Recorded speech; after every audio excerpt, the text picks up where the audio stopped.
क्या क्लिक शुरू हुआ। चलिए आज हम लोग आधुनिक भारत पढ़ने का, उसमें यूरोप व्यापारियों का भारत आगमन कैसे हुआ उसके बारे में जानने की कोशिश करें, चीज़ों को आराम से समझें ताकि पूरा के पूरा चीज समझ में आ। आइए एक एक करके समझने की कोशिश करें। बात 1498 की पहले की बात है, 1498 की पहले की बात।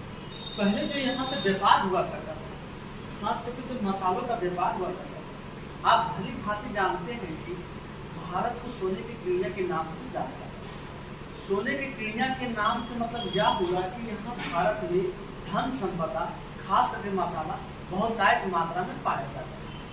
इसी के नाम से भारत को सोने की चिड़िया के नाम से जाना जाता है। तो आइए डिस्कस करते हैं कि सोने की चिड़िया पहले था, अब क्या हो गया, अब इसका मतलब इसका कारण क्या था। यूरोप वाले व्यापारी था, उसको भारत आने का प्रमुख कारण क्या था। तो पहले जो मसाले की खेती होती थी, खास करके दक्षिण भारत में हुआ करती थी, खास करके दक्षिण भारत वाले इलाके में हुआ करती थी। बात हुआ है यहाँ से व्यापारी जब मसाले को लेकर के जाता था, एक लैंड के थ्रू, एक जमीन के थ्रू, एक जमीन के रास्ते जाता था, तो होता क्या था कि बीच में एक तुर्की जगह है, तुर्की हो गया या अरब वाले जो देश है, वहाँ पे इन व्यापारियों को लूट लिया जाता था। भारी भरकम में मसालों को लूट लिया जाता था, जिसके कारण क्या होता था, यूरोप में मसालों की पूरी यूरोप में मसाले का मतलब जो जहाँ तक पहुँच होना चाहिए था वहाँ तक पहुँच नहीं हो पाता था, कारण इधर ही लूट लिया जाता था। बात आगे बढ़ती है। अच्छा, यूरोप वासियों को मसाले की आवश्यकता क्यों पड़ी? इसके पीछे बहुत बड़ा कारण है। जैसे ही हम आपका कर्क रेखा से ऊपर की ओर जाते हैं और जितना भी यूरोप है, आप मैप में देखिए, यूरोप जितना भी यूरोप है, यूरोप वाले सारा देश है, आपका कर्क रेखा से ऊपर पड़ता है। जब कर्क रेखा से ऊपर पड़ता है तो कर्क रेखा से जैसे ऊपर ध्रुव की ओर जाते हैं तो टेम्परेचर डाउन होने लगता है, मतलब कम होने लगता है, जिसके कारण बॉडी को फिट रखना पड़ता है, बॉडी का टेम्परेचर मेंटेन रखना पड़ता है। उसके लिए यूरोप वासी जो है मांस का सेवन करता है, मीट का सेवन करता है, और उस मीट को बनाने के लिए मसाले की आवश्यकता होती है, जो आपका यूरोप में मसाला जो है कहीं नहीं उगता है। सम ऑफ हो सकता है, नहीं कह सकते, बट मैक्सिमम अमाउंट ऑफ जो मसाला उगता है वो आपका दक्षिण भारत में उगता है। तो यहाँ से लोग व्यापार करने के लिए लेके जाता था, व्यापार करता था मसालों का। लेकिन होता था क्या कि बीच में ही व्यापारियों से मसाला लूट किया जाता था, ताकि इसके बाद क्या होता था, यूरोप में मसाले का पूर्ति नहीं हो पाता। जब मसाले की पूर्ति नहीं हो पाता था, लोगों को मीट की आवश्यकता पड़ती थी, बॉडी टेम्परेचर मेंटेन करने की आवश्यकता होती थी, मीट को बनाने के लिए मसाले की आवश्यकता पड़ती थी। लेकिन यहाँ तक मसाला नहीं पहुँच पा रहा था, तो परेशान हो गया था यूरोप वासियों ने। कुछ दिनों के लिए, कुछ सालों के लिए परेशान। इन्होंने एक रास्ता ढूंढने की कोशिश की, वैसा रास्ता जहाँ से मसालों का लूट और खसोट ना हो। इन्होंने एक ऐसा रास्ता ढूंढने की कोशिश किया जिससे मसाले का लूट ना हो। तो उन्होंने एक रास्ता चुना था, एक समुद्री मार्ग था, एक समुद्री मार्ग। तो समुद्री मार्ग तो चुन लिया था।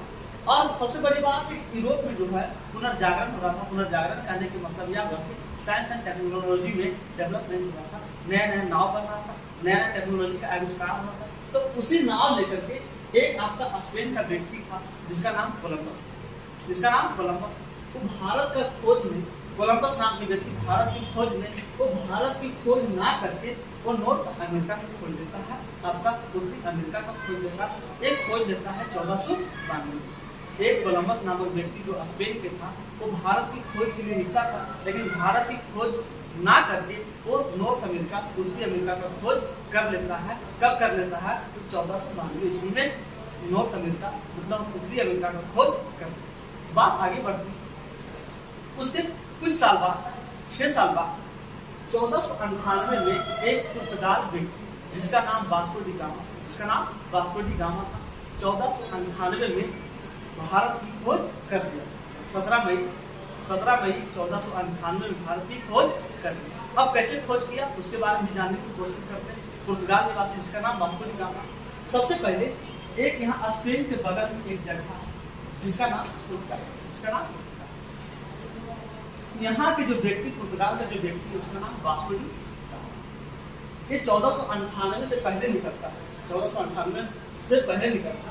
और आपका साउथ अफ्रीका, अफ्रीका के साइड अटलांटिक महासागर होते हुए या अफ्रीका के साइड आपका एक साउथ अफ्रीका में एक जगह है जिसका नाम केप ऑफ गुड, जिसका नाम केप ऑफ गुड। यहाँ तक पहुँच जाता है, यहाँ तक पहुँच जाता है, लेकिन इसके बाद उसका रास्ता समझ में नहीं आता। इसके बाद उसको रास्ता समझ में नहीं आता। जब वास्को डी गामा को यहाँ के बाद रास्ता समझ में नहीं आता, तो यहाँ पे एक व्यक्ति, गुजरात का व्यक्ति था जिसका नाम अबुल मजीद, जिसका नाम अबुल मजीद था। उसके सहायता से मेडागास्कर होते हुए एक कालीकट पहुंचता है।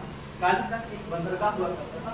उस बंदरगाह पे वास्को डी गामा पहुंचे। जब पहुंच गया, कालीकट एक केरल वाले इलाका में आता है। कहाँ था? केरल वाले इलाका में। तो हुआ क्या, यहाँ पे एक जमोरिन नामक एक शासक, एक राजा हुआ करता था। उन्होंने क्या किया, वास्को डी गामा को स्वागत, वास्को डी गामा को स्वागत। बात आगे बढ़ती है, बात आगे बढ़ती या कि जब वास्को डी गामा यहाँ से वापस जाती है, जब यहाँ से वापस जाती है, भारत से जब वापस जाती है, तो जितना आने में खर्च हुआ था उसका 60 गुने मसाले, मतलब प्रॉफिट कमा करके यहाँ से आता है।